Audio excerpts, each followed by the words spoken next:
Hey guys, what's going on? Back with another zombies video, and I'm kind of reluctant to label this one or categorize this one as an impossible Easter egg solve, even though it is. But I mentioned in the last video the one about Primus and Ultimus storyline being based around Cats the Musical, which was a poem. But this, again, I kind of said I was done with the impossible Easter egg stuff.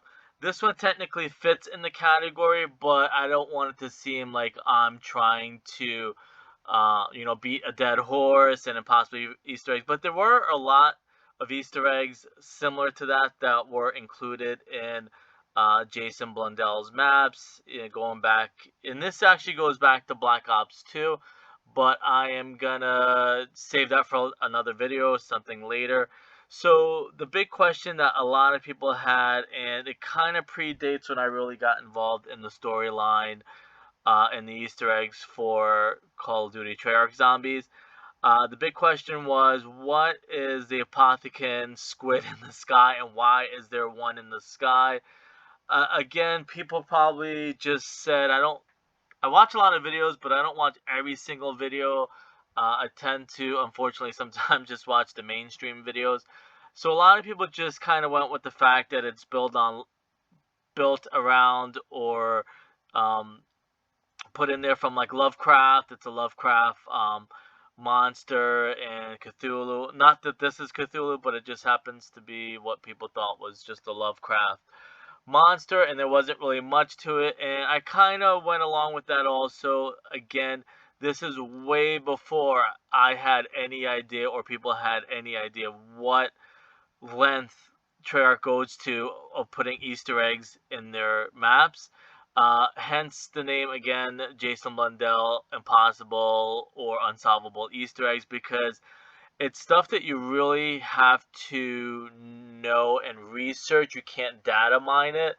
Again, I hate to use the word impossible Easter egg because it's kind of like done to death already, even though it technically is. But so when you open Pack-a-Punch, and I'm kind of jumping all over the place, and again, I just do this really quickly. I don't really edit or write a narrative for it, which I probably should, but don't really have the time, or don't want to come across like I'm trying to sell anyone on anything or any theories.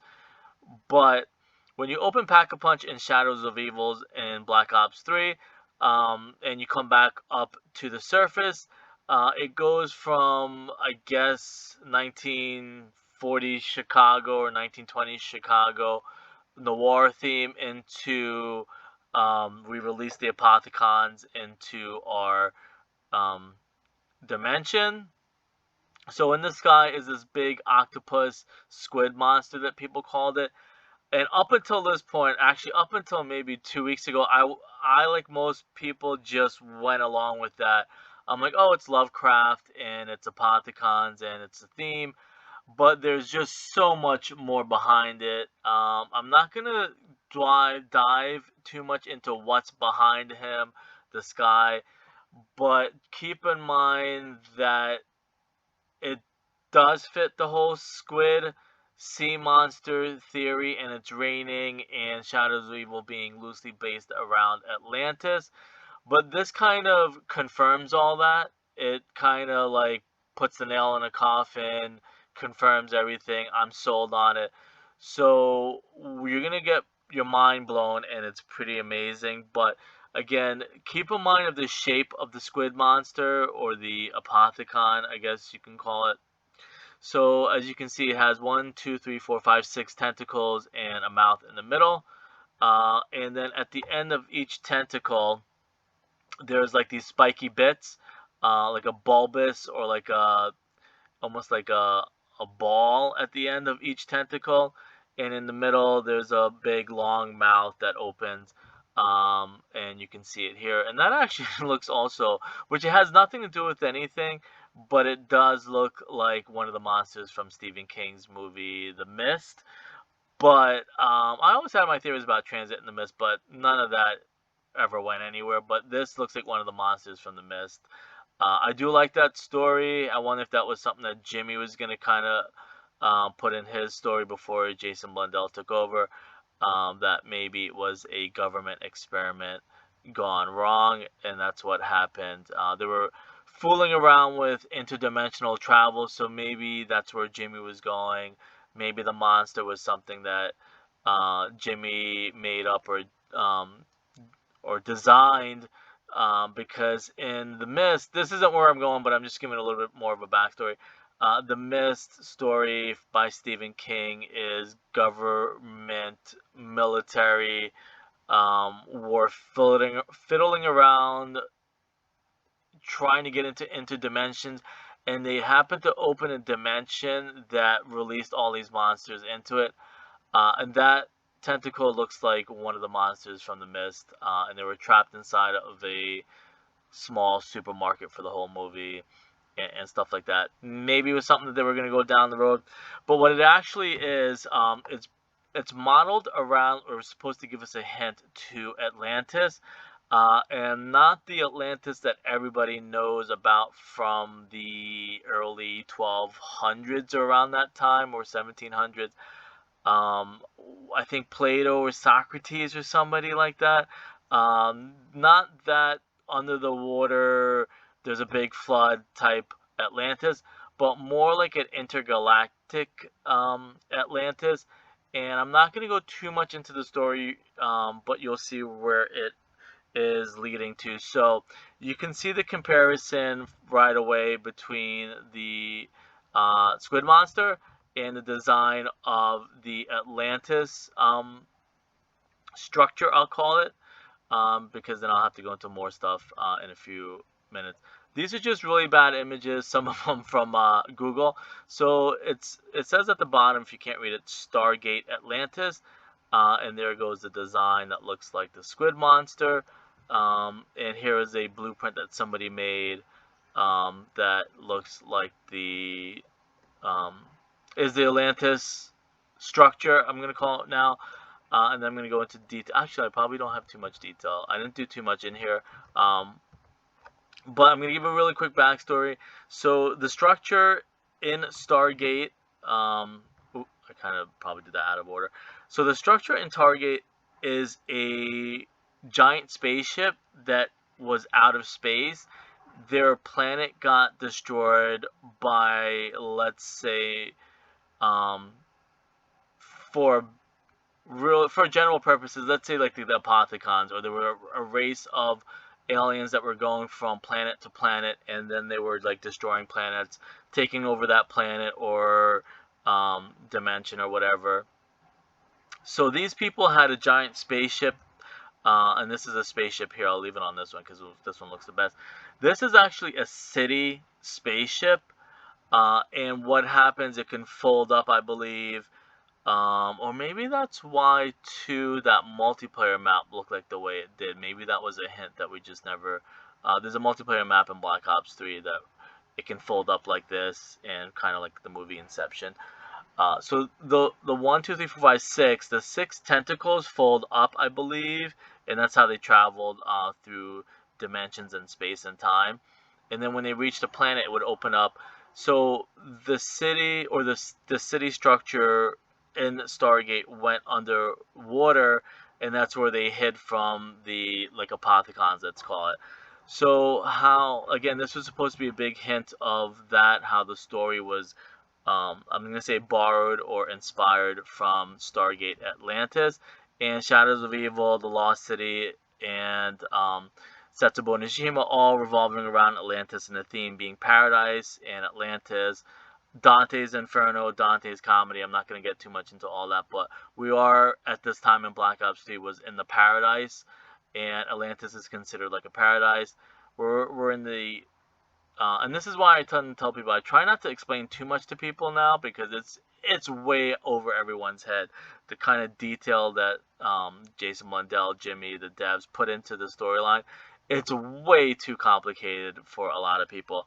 So keep in mind, we were in Dante's Divine Comedy, the Paradise, third section of the poem, let's call it, or not, or story. So Atlantis is considered a paradise in many different genres, let's call it then, many different genres. So the big mega city structure spaceship that would fly through planets would eventually come to Earth and go underneath the water. Not so much. I don't know what the other story of Atlantis is, but this is what Stargate's version is. It's a giant spaceship. So keeping going with the theme, and you're gonna have to do your research because it's very, very complicated. So in Stargate, and this is where there was a cipher in Shadows of Evil talking about the ancients, and I know the bow of the ancients, and then the staff of the ancients, or stuff that we got um, in the zombie stories and stuff like that, or the zombies maps and games. So the ancients, also known as the Lanteans, and gate builders, or Aquitas in their language, were those Atlant Alterons who left their home galaxy for the Milky Way and seeded it with life. And that's exactly what the cipher in Shadows of Evil said. It said the ancients will continue to seed the galaxy, or something like that. So I know I kind of stumbled over that, so I'm just going to read it real quick. The ancients were those Alterons who left their home galaxy for the Milky Way and seeded it with life. Now, the ancients were being followed by, I think, the Wraith, and then they ended up coming to Earth. I think the Wraith are the bad guys. I think I might mention that. They are one of the most advanced races known to have existed, having evolved for millions of years prior to the present day and reaching their level of technology long before humanity evolved on Earth. They are best known as the builders of the Stargates, Atlantis, and Destiny. Most of the ancients have ascended to a higher place of existence with near infinite knowledge and power abilities. It is not known if they refer to themselves as ancients while they were living on Earth several million years ago. It is likely that they began to use that name after their return to the Milky Way, when they would have been ancient compared to the relatively young species of humans who had populated Earth. I don't think anything at the bottom is worth mentioning. So again, the whole story, and it's a cipher, and I'm going to tell you, okay, there might be a little more. The race of ancients first mentioned Stargate, Season 2, the fifth race as the original builders of the Stargate. This might be more about the series, so much more of it connecting to actual zombies, so I'm just skimming over it. Okay, the ancients have long since ascended. They shed their physical bodies and live eternally as pure energy on a higher plane of existence, with an increased power and capacity for learning. I'm not gonna go over too much stuff because it gets more into the Stargate stuff more than, again, not knowing where this might actually fit in. Okay, that's probably why I don't want to say too much. Hopefully, this might fit into Cold War and Outbreak, where we're actually maybe going to Atlantis. Maybe they move to another planet, or something like that. Again, it's very complicated, so I'm not going to go into every single detail because I'm going to have to read it on my own, and I'm going to probably just confuse myself even more. But, and that's Stargate, the series here, if you're not familiar with it. And this is what there's, that ship slash city goes onto Earth and stuff like that, into the water, and they hid from the Wraith, I believe it was. But again, really quickly to sum it up, this was solved by solving something else, and I'm just going to end it here saying it reminded me of being a cipher solver, where you once you find the key, the keyword, or the key whatever, that's going to help you unlock so many more things. So if you recognize this structure other than this structure, you're going to know where I was able to solve this from. And I'm going to leave it at that until I decide to make that one. I don't want to make this into like a 50-minute, video on the whole Atlantis story within zombies, just kind of showing more the apothecan squid monster solve than going into too much detail is going to blow everybody's minds. Anyways, I'll see you guys later. Thanks.